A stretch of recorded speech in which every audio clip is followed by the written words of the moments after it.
Xoş gördük sizi, çox dəyərlərim sizə. Bugün maraqlı bir mövzula gəlmişəm. Əgər hər şeyi dəyişə bilsən, necə olardır? Daniel'in yanaşmasına görə insanın ən böyük tələsi mən belə doğulmuşam, mən belə qalmalıyam düşüncəsində olmasıdır. Çox vaxt özümüzə diaqnozlar qoyuruq, etiketlər yapışdırırıq, başqalarının mühakimələri ilə yaşayırıq. Mən əsəb adamam, mən də həmişə belə olmalıdır, bu xəstəlik məndə olmalıdır, mənim xarakterim belədir, dəyişməzdir.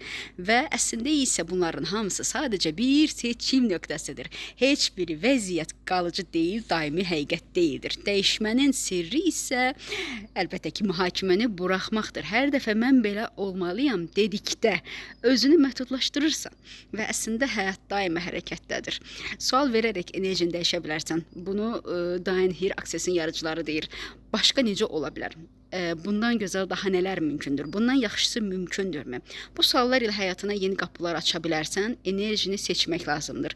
Və dəyişiklik yalnız davranış deyil, enerji seçimidir. İçində yüngüllük verən seçim həqiqi dəyişimin istiqamətidir. Pratik addımlar ata bilərsən, həyatında bir ağırlı sahə varsa özündən soruş. Əgər mən bunu dəyişə bilsəm, necə hiss edərdim? Bədəndə bir simptom, həyatında bir problem görəndə isə bu həmişəlikdir demə. Sual ver, bunu dəyişməyə hazırsanmı? Özünü başqaları ilə müqayisə etməyi də burax, çünki hər kəsin enerjisi fərqlidir. Yekun fikir isə sistemkaya görə sən məcbur deyilsən, nə bədənində, nə münasibətlərində, nə də düşüncələrində hər an seçim azadlığın vardır. Dəyişiklik isə bir gündə olmaya bilər, amma hər zaman mümkündür.